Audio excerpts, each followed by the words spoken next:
नमस्कार, मैं आशीष चित्रांशी और आप देख रहे हैं the news launcher.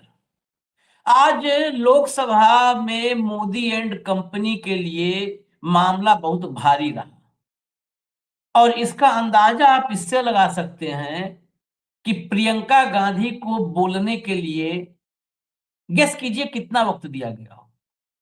Priyanka Gandhi को बोलने के लिए जो आसन पर मौजूद थे तेनेट्टी साहब, उन्होंने परमिशन दी। प्रियंका गांधी खड़ी हुई और बोलना शुरू किया था। अभी सेकंड गुजरे थे कुछ और उनका बस आपकी बात आगे बढ़ जाइए। 38 सेकंड की क्लिप आई है हमारे सामने, 38 सेकंड, और 38 सेकंड में मोदी एंड कंपनी में खलबली मच गई। विपक्ष टेबल ठोक ठोक करके एंडोर्स कर रहा था प्रियंका गांधी के दावों को, प्रियंका गांधी की बात को, प्रियंका गांधी के सच को।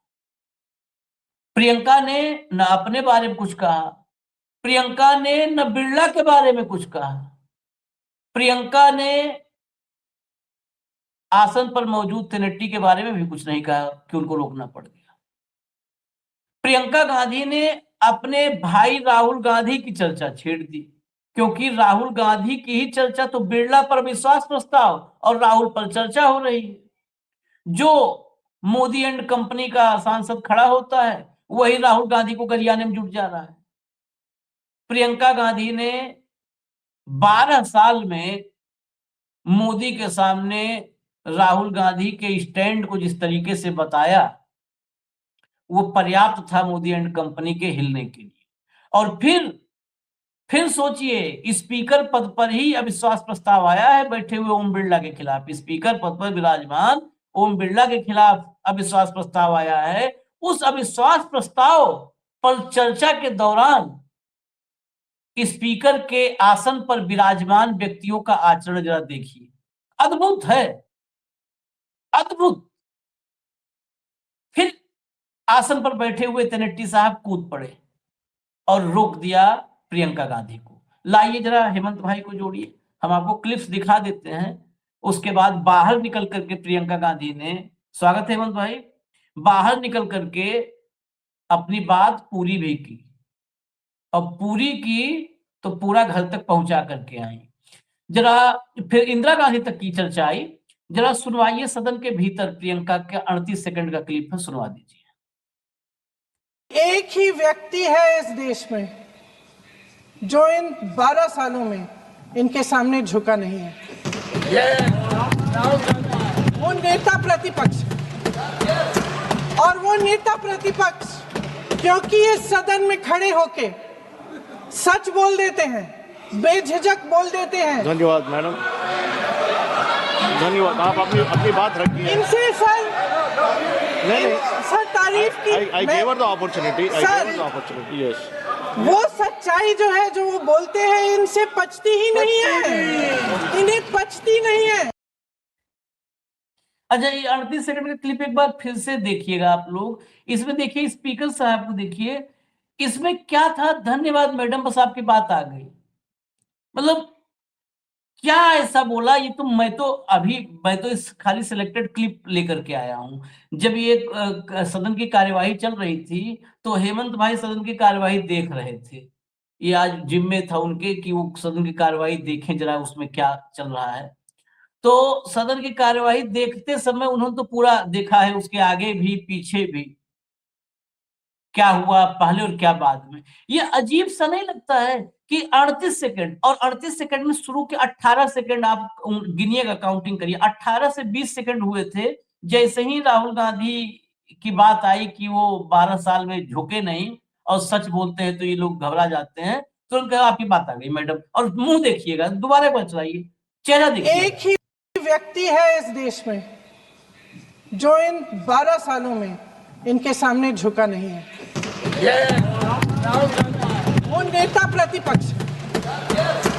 और वो नेता प्रतिपक्ष क्योंकि इस सदन में खड़े होके सच बोल देते हैं, बेझिझक बोल देते हैं। धन्यवाद मैडम, धन्यवाद। आप अपनी बात रखिए। इनसे सर नहीं सर तारीफ की। I gave her the opportunity. I Sir. gave her the opportunity. Yes.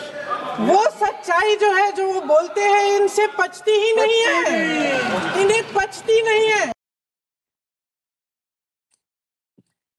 हम बाहर वाला क्लिप जो है वो सुनाएंगे, लेकिन पहले मैं इसके पीछे और इसके आगे दोनों समझना चाहता हूं हेमंत भाई से। ये क्या था 38 सेकंड का परमिशन, इतना एहसान कैसे चुकाएंगे? मैं इतना ही बोला है प्रियंका गांधी ने कि और भी बोला है? आशीष भाई नमस्कार, आपको सारे दर्शक साथियों को भी।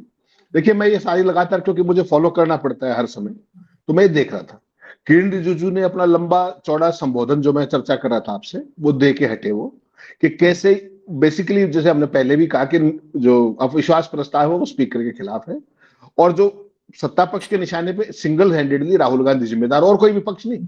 जबकि अविश्वास प्रस्ताव पूरा विपक्ष लेकर के आया है, लेकिन सत्ता पक्ष के निशाने पे केवल राहुल गांधी। तो किरण रिजिजू जब बोल रहे थे तो प्रियंका गांधी हंस रही थी। किस बात पे हंसी वो भी बता दो दर्शकों के लिए, बड़ा इंपॉर्टेंट है। उन्होंने कहा कि अच्छा होता प्रियंका गांधी विपक्ष की नेता होती। किरण रिजिजू ने ये कहा, प्रियंका को नेता प्रतिपक्ष बनाते तो अच्छा होता। ठीक, तो जब उन्होंने ये कहा तो प्रियंका गांधी हंस रही थी, और हंसी भी कौन सी होती है वो आप समझ सकते हैं ऐसे मौके के ऊपर। तो जैसे ही खत्म हुआ तो चेयर को लगा कि ये कोई ना कोई आभार प्रकट करेंगी और करेंगी, तो प्रियंका ने बोलने का समय नहीं मांगा था, ये भी ध्यान रखिएगा। जब वो हंस रही थी और उसने अपने रिजिजू ने इशारा भी किया कि देखिए वो हंस रही हैं, उसके बाद चेयर ने कहा कि मैडम आप कुछ बोलिए, तब वो बोली ही। और जैसे ही उन्होंने राहुल गांधी का नाम लिया और वो डरे नहीं, तो उसके बाद सकपका गए पूरे तरीके से, झेप गई चेयर। उसको लगा कि अगर अगली लाइन कुछ और कह दी तो रिकॉर्ड का हिस्सा इस तरीके से बन जाएगी कि जो कुछ नहीं कर पाएंगे। तो धीरे से उनको, अच्छा कमाल क्या किया, प्रियंका गांधी बोल रही है और अगले, खुद कहा है उसको बोलने के लिए, जब वो बोल रही है तो बोलते बोलते अगले स्पीकर का नाम ले दिया कि अब वो बोलेंगे, और इनका माइक बंद कर दिया। ये था पूरा घटनाक्रम, खुद कहा बोलने के लिए। जब वो हंस रही थी, इनको लगा कि तुम्हारा वो बढ़ाएंगी, कुछ न कुछ आदर बढ़ाएंगी, तुम्हारे टेम्पो को आगे बढ़ाएंगी, क्योंकि कहा था कि उनको नेता बनाते हैं विपक्ष का। और उन्होंने जब कहा कि जो आदमी डरा नहीं राहुल गांधी, तो वो इनकी दुखती रग है। इनकी चले तो आशीष भाई राहुल गांधी की एंट्री बैन करा दे संसद के अंदर, ये देखना पड़ेगा आपको। चिड़ी एक आदमी से, बाकी तो सारा सिस्टम ठीक चल रहा है, सबको मैनेज कर लेंगे। वो एक आदमी इनके काबू नहीं आ रहा, चाहे वो चेयर हो चाहे वो सरकार हो, और यही इनकी दुखती रग है। तो प्रियंका ने 36 सेकंड में वो बात कह दी जो ये कभी सुनना नहीं चाहते।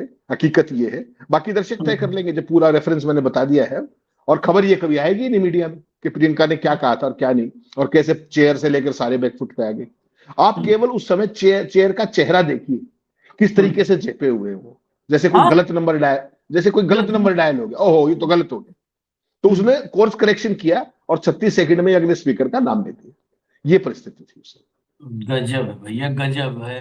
लेकिन इतना, मतलब इतनी चिंता है प्रियंका गांधी को लेकर के रिजिजू और अमित शाह में कि विपक्ष की नेता होती, इतनी चिंता है। वो मैं चाहता हूं, मैं भी इस बात को, अगर मुझसे निजी राय पूछी जाए, पत्रकार वाला हटा दिया, निजी राय, तो मैं चाहता हूं कि प्रियंका गांधी एलओपी हो, राहुल को संसद से बाहर निकाल दिया जाए, प्रधानमंत्री प्रहलाद मोदी को बना दिया जाए, और नरेंद्र मोदी को वहां पे बड़नगर स्टेशन भेज दिया जाए। प्रहलाद मोदी बेहतर हो सकते हैं भाई। प्रहलाद मोदी में क्या कमी है बताइए? नरेंद्र मोदी भाई हैं, नहीं हो पता बता दे। जब प्रियंका गांधी, भाई ये सब क्या है, ये सब फूट डालने वाला है। ऐसी चीज करो कि कुछ मतलब जाए ऐसा कि दो भाई बहन के बीच कुछ खुराफात करवा रहे। तो अगर प्रियंका बेहतर हैं तो मैं आपको बता दूं, प्रहलाद मोदी नरेंद्र मोदी से 100 गुना नहीं 1 लाख गुना बेहतर है। और छोड़ दीजिए, मैं उसके लिए तर्क भी रख देता हूं, इनके पास तर्क नहीं होगा। नरेंद्र मोदी राशन बांट रहे हैं, 5 किलो राशन। इनसे पहले से प्रहलाद मोदी राशन बांट रहे हैं, क्योंकि उनके पास राशन का कोटक दुकान है। पता है ना, कोटक दुकान जो होती है राशन वाली, हेमंत भाई। तो ये भी 5 किलो राशन, मोदी का भी बिजनेस 5 किलो राशन ही बांटना है। एक ही काम तो है, 5 किलो राशन पे ही सरकार चला रहे हैं। वो भी 5 किलो राशन, मतलब वो भी राशन ही बेच रहे हैं। तो जब दोनों राशन ही खाली दे रहे हैं पब्लिक को, तो बेहतर क्यों नहीं है प्रहलाद मोदी? प्रहलाद मोदी को बनना चाहिए प्रधानमंत्री।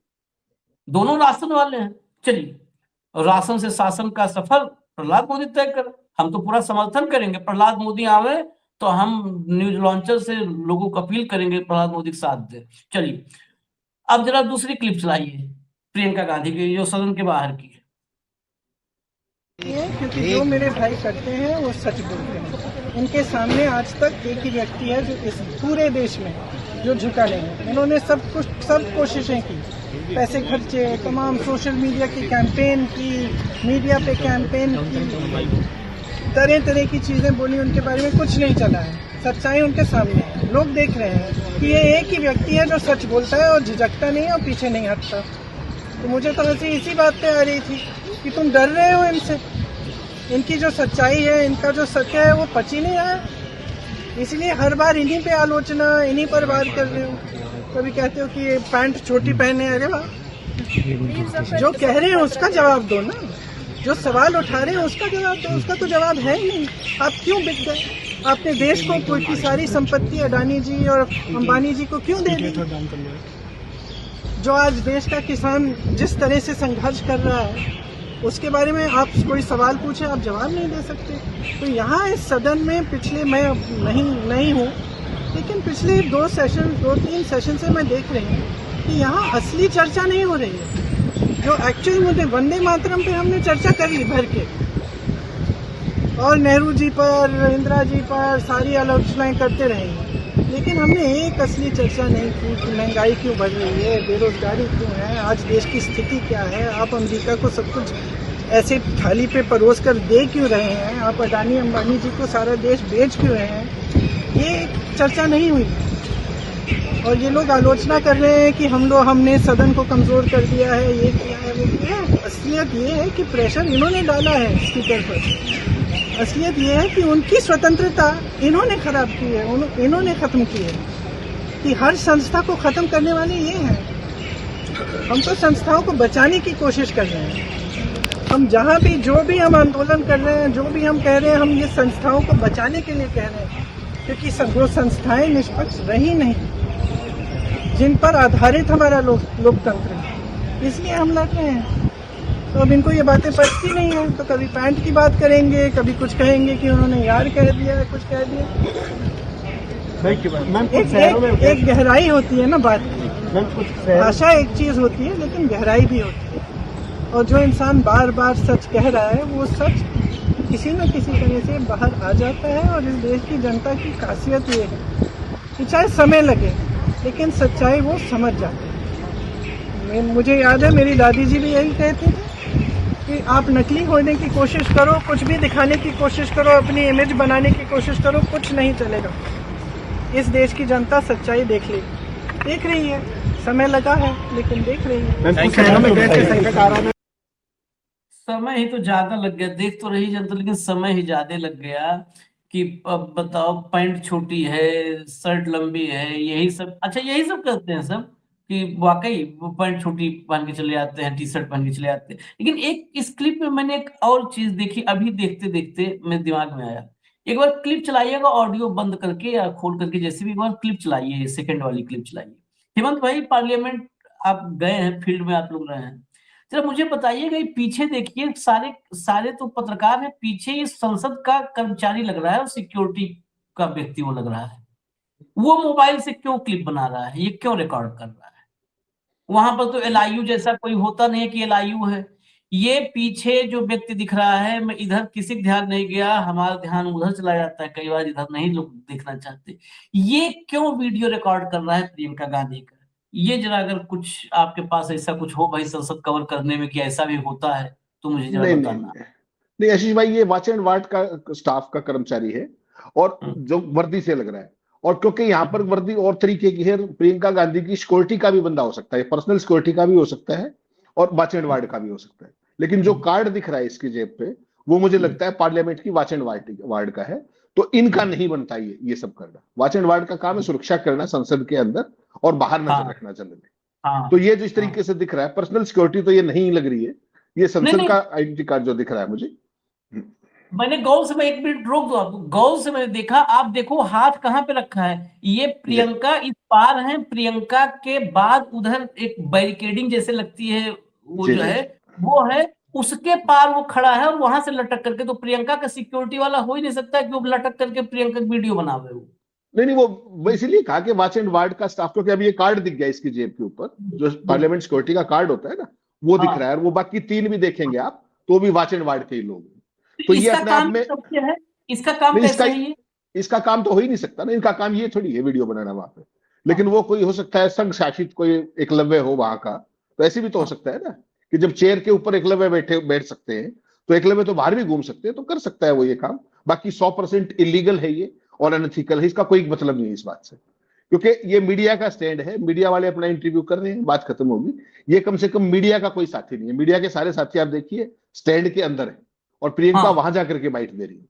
ये आदमी स्टैंड के बाहर है, रेलिंग के बाहर है, तो इससे साफ दिखता है कि ये आदमी मतलब बेसिकली ऑथोराइज नहीं है, ये अनाधिकृत चेष्टा कर रहा है, और इस तरह की चीज पर कार्रवाई भी होनी चाहिए। देखिए वो सारे लोग सिक्योरिटी के, जितने हाँ, भी लोग हैं सबसे ना वो बाहर, हाँ, पार्लियामेंट हाँ, सिक्योरिटी है, वो क्या है, वॉच एंड वार्ड है, जो भी स्थिति है, लेकिन कम से कम ये मीडिया के लोग नहीं है। बिना मीडिया के आदमी का इसको शूट करना इतनी क्लोज प्रॉक्सिमिटी में, ये डेंजरस भी है उस तरीके से, क्योंकि प्रियंका जेड प्रोटेक्टी, प्रियंका भी जेड ये प्रोटेक्टी है।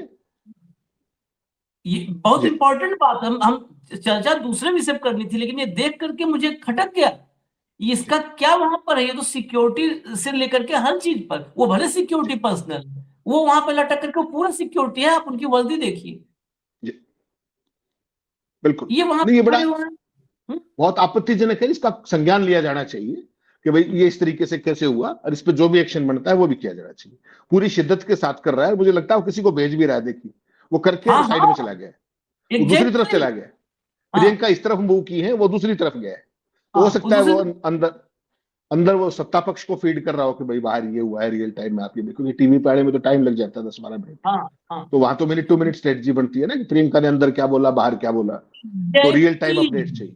एग्जैक्टली यही पॉइंट पर मैं, ये जो है ये रियल टाइम, क्योंकि अब नेता तो आके सुनेगा नहीं प्रियंका गांधी के पीछे, और वैसे भी डरते हैं सब। राहुल ने एक दिन पकड़ लिया था प्रहलाद जोशी को कि आओ साथे साथ खड़े होकर बात कर ले पत्रकारों से, तो वो भागा जो आदमी सरपट वहां से निकला, जबकि बात करना चाहिए था।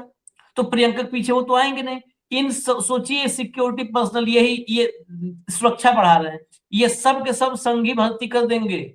इस पर आपत्ति जाहिर करनी चाहिए और कंप्लेन फाइल करनी चाहिए। ये लेके गया होगा कि जब तक पीटीआई एएनआई फीड देंगे तब तक जा करके अंदर अगला जो है जवाब कि पैंट कितनी छोटी है, और राहुल के को फिर से गरियाने के लिए अगला तैयार करेंगे मटेरियल, उसके लिए ले गया होगा ये वो तो रियल कि टाइम चल तत्काल रहा है ना अंदर, तो बोली। अंदर तो हाँ रियल ये टाइम डिस्कशन चल रहा है, तो उसमें वो 4 लाइनें जुड़ जाए कि इसका हाँ काउंटर अंदर हाउस के अंदर ही कर दे, क्योंकि चलना तो वो ही है, तो चलना नहीं है मीडिया में, चलना तो वो है हाँ ना। हाँ और हाँ और प्रियंका गांधी ने आज अंदर एक बात और कही, मैंने वो वीडियो थोड़ा पूरा अब आपको भेजा है, उसके पहले अगर हो सके तो दोबारा भेजा था। उसके शुरू में हाँ उन्होंने कहा कि जिस नेहरू को सुबह से शाम तक गरियाते हो, मैं इस बात पे हाँ हंस रही थी कि वो हाँ उसकी नेहरू का आज भाषण को रेफरेंस दे करके आप हाँ उसको उसकी प्रशंसा कर रहे थे, वो इस बात पे हंस रही थी जो उन्होंने बताया। तो वो वाला पोर्शन शायद कट गया था पिछली क्लिप में, आप चाहो तो वो भी दिखा सकते हो पहले 10-12 सेकंड। मैंने दोबारा हाँ, भेजा है कंट्रोल रूम को भी, और वो आपको भी भी भेजा है। वो भी हम दिखा देंगे, वो भी दिखा देंगे। मैं जो है, लेकिन इस पे जो सवाल जो प्रियंका गांधी खड़ी हुई और प्रियंका ने जो बोला, उस पर क्या ऐतराज? मुझे लगता है उस पर तो आप जब राहुल गांधी पर ही आप लोग चर्चा कर रहे हो तो उस पर तो सुनना चाहिए था और आपको बात। नहीं, वो गलत नंबर डायल हो गया, मैंने बताया तो ना आपको। जब उन्होंने हम्म कहा कि उनसे डरते हो आप, और वो आपसे डरे नहीं, इकलौता आदमी है देश में जो 12 साल हम्म में आपसे डरा नहीं, तो वो दुखती हम्म रग थी कहीं ना कहीं पूरे हाउस की भी, पूरे सत्ता पक्ष की भी, जो हम्म सत्ता पक्ष वाला पार्ट है। उधर अमित शाह बैठे हैं, उधर अपने क्या हम्म नाम है गोगोई बैठे हैं, राजनाथ भी बैठे थे उस टाइम, अगर आपने ध्यान किया हो तो उस समय जब हम्म। मोदी को छोड़ के, मोदी का तो राहुल गांधी ने बता रखा कि वो तो संसद में आएंगे नहीं, वो तो बता दिया था उन्होंने, कल भी बताया था, कल ही बताया था शायद, कि मोदी अब संसद में नहीं आ पाएंगे लोकसभा में। तो आज तो हालांकि राहुल गांधी है भी नहीं वहां पे, तो आज तो आ ही सकते थे, उनको पता होता है रियल टाइम कि आज राहुल गांधी नहीं है तो। और क्योंकि राहुल के पास तो किताब है नारावने वाली, उन्होंने बता रखा कि उनको भेंट करूंगा मैं। तो जब राहुल ना हो कम से कम, उनका तो tour program minute to minute सबके पास होता है, सरकार के पास तो होता ही है। तो आज मोदी जी के लिए मौका था कि संसद में कुछ देर हाजिरी लगा जाते, लेकिन वो नहीं आए, तो अब उनकी इच्छा है। लेकिन प्रियंका ने जो अंदर की अधूरी बात थी वो बाहर आके बता दी, और वही बात है कि उन्होंने अपना बात ऑन रिकॉर्ड रख दी जो अंदर अलाउ नहीं करने दी। लेकिन मीडिया में तो कहीं कुछ आना नहीं, मीडिया में तो वही आएगा जो साउथ ब्लॉक से आपके जो मित्र हैं उनके व्हाट्सएप ग्रुप में जो भेजा जाएगा, जो फीड किया जाएगा, उतना सही आता है, वो तो आपको पता ही है। मैं बता दूं, जो नेहरू वाली बात अभी कहा हेमंत जी ने, अगर उसकी क्लिप आई हो कंट्रोल रूम आपके पास पहुंची हो वो वाला हिस्सा तो चला भी दीजिएगा। आज मुझे उन्होंने बोला जो कोट अनकोट प्रियंका गांधी ने, आज मुझे हंसी इसलिए आई क्योंकि जिनकी आलोचना दिन रात करते हैं नेहरू जी की, आज इन्होंने नेहरू जी को अपने पक्ष में कोट किया। आज नेहरू जी का अचानक आदर करने लग गए, अचानक ये कह दिया कि सबसे बड़े लोकतंत्र को मजबूत करने वाले नेहरू जी ही हैं, जिन्होंने ऐसा भाषण दिया था सदन में। ये बेसिकली क्या है, ये प्रियंका गांधी जी को, राहुल गांधी जी को और भारतीय जनता पार्टी के सभी जी लोगों को समझना चाहिए कि भारतीय जनता पार्टी वालों को भी समझना चाहिए कि भारतीय जनता पार्टी का मूल चरित्र जो है ना, वो टोपी ट्रांसफर नहीं, ताऊ ट्रांसफर है। वो ताऊ ट्रांसफर, वो अपना जैसे ही अपनी जरूरत हुई तो अपने लिए वो नेहरू को भी तुरंत अपना बना लेंगे। और मैं तो कहता हूं आज खाली भारत की राजनीति से राहुल गांधी को छोड़ दीजिए, इंदिरा गांधी और राजीव गांधी, राहुल गांधी, प्रियंका गांधी, सोनिया गांधी, आज अगर भारत की राजनीति में परिवार नहीं होता तो आज नेहरू मोदी के आइकन होते, नेहरू के मूर्ति के नीचे बैठ के नरेंद्र मोदी टेसुए बहाते 14 नवंबर को और कहते चाचा नेहरू मेरे भी चाचा थे। पक्का बता रहा हूं। दिक्कत यह है कि वही नेहरू की वंशावली इनके सत्ता के लिए, इनकी सत्ता को मतलब चिरंजीवी बनने में वही बाधक है, वही नेहरू वंश, इसलिए नेहरू गरियाना है। और कोई नहीं, जिसको लगता है बहुत नेहरू से बैर है, नेहरू मोदी कौन बैर, या इंदिरा गांधी से कोई बैर नहीं है। आप यकीन करिए, राहुल गांधी, प्रियंका गांधी और सोनिया गांधी ये सब नहीं होते, किसी भी तरह से राजनीति का इनसे लेना देना नहीं होता। आज 14 नवंबर तारीख, और देखते आप नेहरू वाली टोपी होती, नेहरू वाली जैकेट होती, नेहरू जैकेट, और नेहरू मूर्ति के नीचे चाचा चाचा करके नहीं भोकाल मारते कहते हैं आप। हेमंत भाई गलत कर रहा हूं तो बता दो, फाइनल फिर खत्म करें कार्यक्रम। नहीं आशीष भाई, देखिए दो चीजें इसमें। एक तो सही बात आपने कही कि ये परिवार इनको लगातार सत्ता को चुनौती देता है, वो पक्ष तो है ही है, उसमें तो कोई शक ही नहीं। इसका एक दूसरा पहलू भी है जो हम सबको देखना चाहिए, वो ये है कि नेहरू किस बात के प्रतीक थे। नेहरू इस देश में धर्मनिरपेक्षता के प्रतीक थे, सामाजिक सद्भाव के प्रतीक थे, देश की एकता और अखंडता के प्रतीक थे। और ये भाई क्या है, ये सारे देश को देख लेना चाहिए। मोदी की पूरी राजनीति 2002 में गुजरात से लेकर आज 2026 तक क्या है, फला बनाम फला। बनाम के अलावा तो आरएसएस और बीजेपी का अस्तित्व ही नहीं हो सकता। इसलिए ये नेहरू के कभी भी साथ नहीं हो सकते। ये बात ठीक है कि अगर ये गांधी परिवार बीच में ना होता तो हो सकता है ये सेकंड थॉट करते, क्योंकि इन्होंने सारे जो इनकी स्थायी वो बदली भी है। आरएसएस तो ये कहता था कि जातिगत जनगणना का कभी होना ही नहीं चाहिए, इन्होंने सदन में कहा कि वही जातिगत जनगणना कराएंगे हम। तो आरएसएस की बहुत सारी लाइन्स छोड़ी भी इन्होंने। लेकिन नेहरू के साथ असली जो बैर है इनका, वो है सामाजिक सद्भाव का, धर्मनिरपेक्षता का। उन चीजों में इनका भरोसा कभी हो ही नहीं सकता, क्योंकि इनका मूल 1925 से लेकर 2025 जो शताब्दी वर्ष बनाया इन्होंने, ये तो सदा से, ये देखिए असली लड़ाई बेसिक एक लाइन की है। नेहरू, गांधी, सरदार पटेल, जितने भी स्वतंत्रता सेनानी थे, वो लड़े अंग्रेजों के खिलाफ, और ये लड़े अंग्रेजों के साथ नेहरू के खिलाफ लड़े। तो जो लड़ाई वहां की थी कि भाई इनके साथ नहीं खड़े होना हमने, जब अंग्रेजों के साथ थे, आज ट्रंप के साथ है, आज नेतन्याहू के साथ। तो इनकी तो जो पारंपरिक विरासत है 100 साल की संघ की, और आरएसएस किससे प्रभावित है ये कोई मुझे आपको बताने की जरूरत नहीं। इनके नेता जो मुंजे होते थे बहुत पहले, वो कहां गए थे प्रेरणा लेने के लिए? जर्मनी गए थे। ये जो इनकी वेशभूषा आई थी, जिसको आप पढ़े लिखे लोग गण कहते हो, वो जो निक्कर वाला था, निक्कर तो भारत की कभी भी, आप बताइए इतिहास के अंदर भारतीय संस्कृति में निक्कर कब पहनी गई? कभी नहीं पहनी गई। ये निक्कर भी हिटलर से ही आई थी, और जब वो चीजें एक्सपोज होने लगी तो फिर उस गण को बदल करके आप पूरी पेंट की गई, ये भी मत भूलिए आप। तो इनकी आशीष भाई जो मूल विचारधारा है, वो विभाजन की है, वो विघटन की है। वो आप देखिए ना, मैं जो बात आपको एक बार फिर कहता हूं, आज जो काम चीन, जो काम अमेरिका, जो काम सीआईए लगातार इस देश में नहीं कर पाए कभी भी, वर्टिकल डिवीजन का, वो काम इन्होंने करके दिखा दिया कि नहीं 12 साल के अंदर। वो क्या चाहते हैं कि भारत कभी भी मजबूत ना हो, तो ये पिछले 12 साल से क्या कर रहे हैं विश्व गुरु के नाम पर। आज हालत ये है कि ट्रंप बताता है कि तेल आपने 1 महीने के लिए ले लेना है रशिया से। वही ट्रंप जिसने कहा कि ईरान से नहीं लोगे, रूस से नहीं लोगे, वेनेजुएला से लोगे, अमेरिका से लोगे, चबाहर पे जाओगे नहीं। सारी मानी कि नहीं मानी उसकी। आप समस्या हमारी लोगों की क्या है कि हम इतिहास बताने चल पड़ते हैं कि इतिहास में इन्होंने ये किया था। अरे भाई छोड़ो इतिहास, इनका वर्तमान देख लो यार। वर्तमान में भी ऐसे ही है। वर्तमान इसीलिए वर्तमान इज इवन वर्स। भाई तब तो आप गुलाम थे, तब तो आप गुलाम थे और शासकों के साथ मिलने में आपके कोई वेस्टेड एजेंडा हो सकते हैं। लेकिन मेरा आपसे सवाल ये है कि देश की संप्रभुता से बड़ा क्या हो सकता है। आज तो सत्ता में हो। डॉक्टर मनमोहन सिंह 2012 में अमेरिका गए, वहां के राष्ट्रपति ने कहा कि भारत ईरान से तेल नहीं खरीदेगा। उन्होंने वहीं पे क्या कहा, क्यों नहीं खरीदेंगे, हमारा फैसला, हम देखेंगे। आपने एक बार कहा क्या, मोदी जी ने कहा? हेमंत भाई दो तीन बातें फिर मैं आपकी बात में जोड़ना चाहूंगा। एक तो आप करो संप्रभुता का, जिसने, एक बात मैं हमेशा कहता हूं, आप ध्यान करिएगा, हमेशा बोलता हूं कि लोग कहते हैं ना कि फला आदमी बदल गया। मैं मानता हूं आदमी का मूल चरित्र कभी नहीं परिवर्तित कभी होता है, नहीं मूल कभी नहीं बदलता है। तो संघ ने उस मेरे मानने को पर मोहर लगाई है, इसमें कभी बदलाव नहीं आया। दूसरी संप्रभुता, वो क्या जाने जो अंग्रेजों को अपना प्रभु मान लिया था, वो क्या जाने संप्रभुता, उससे आप संप्रभुता को उम्मीद कर रहे हो। तीसरी चीज जो आप करो, नहीं नेहरू को मानते, हेमंत भाई मानते।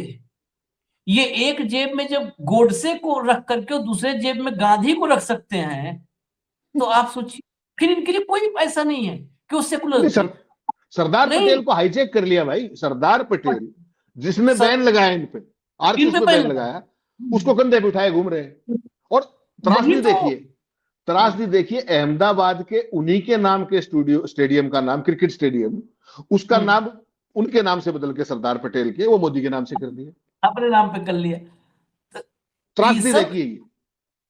इन सबको समझिए, जो है मैं बहुत करीब से इनको देखा हूं, इसलिए समझता हूं ये गोडसे के साथ गांधी के रख लिए। जिस पटेल ने बैन किया इनको, सबसे पहले सरदार जी ने समझा था, सरदार साहब, और उनको आज उन्हीं को अपना आइकॉन लिए घूम रहे हैं। ये दिन रात जय श्री राम का नारा लगाते हैं, और नागपुर के दीक्षा भूमि पर बाबा साहब अंबेडकर ने कहा था, जो शपथ ली थी ना, जब जो है बौद्ध धर्म अपनाया, और जो शपथ ली थी, उस शपथ में था, न तो मैं राम को मानूंगा न कृष्ण को मानूंगा, मैं मूर्ति पूजा नहीं करूंगा। जय श्री राम बोलने वाले आज कहते हैं बाबा साहब हमारे आइकन है। तो आप इतना कंट्राडिक्शन भरा पड़ा है। बाबा साहब इनके तो हो ही नहीं सकते, कभी इनके हो ही नहीं सकते। ये इनका मतलब सुबह सलात जैसे राम पे इनकी राजनीति टिकी है, और उन्होंने तो इस हिंदू धर्म को त्यागा ही इसलिए था, इसके जो है ढपोल संखी और अंधविश्वासी और दकियानूसी और जातिवादी सोच की वजह से त्यागा। और खुलेआम कोई बंद कमरे में नहीं त्यागा था कि कोई आया और धर्मांतरण करवाने। दीक्षा भूमि में लाखों दलितों के साथ त्यागा और शपथ दिलवाई थी, न राम को मानूंगा न कृष्ण को मानूंगा, लो शपथ। जाकर के बाबा साहब की शपथ कोई भी पढ़ ले, 1956 दीक्षा भूमि की शपथ कोई जाकर पढ़ ले। अब बताओ, सनातनियों बाबा साहब को पूजते हैं मोदी जी, तो इनका कुछ नहीं भैया। ये किसी को अपना लेंगे, किसी को, इनको सत्ता चाहिए, सत्ता के अलावा इनका कोई सगा नहीं है सर, कोई सगा नहीं। हमें इजाजत दीजिए, हाँ हमें इजाजत दी, हम फिर आ रहे हैं अभी, और उसी संसद की फिर और खबरें हैं वो लेके आ रहे हैं। धन्यवाद हेमंत भाई, बहुत बहुत धन्यवाद, नमस्कार।